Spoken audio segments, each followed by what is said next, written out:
Hey everyone. I have a friend who sent me this anime clip that had like a cat in it, like a talking cat, and I'm gonna react to his voice to see if he's hot.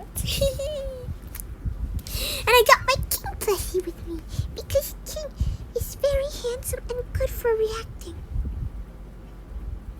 And also, the cat looks like Gracie, so that would be very good. Let's see if he sounds hot, okay? 3, 2, 1. そんなものはにゃい。うわ、また出た。よ、化け猫。化け猫ではにゃい。我が輩はただの猫である。ため息ついた。What? まったく、お前たちは転生した文豪であるという自覚が全くにゃいな。修正、お前はいいやつだ。まず、この図書館に出口などというものは存在しにゃい。あったとしても、お前たちには行き場所などにゃいのだ。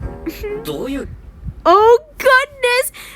The way he uses wagahai as his first person pronoun or something. Yeah. That makes me think of King because King also uses that.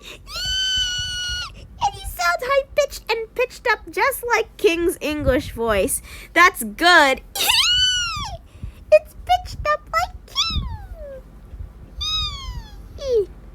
Now the problem is, how can I find good information about him?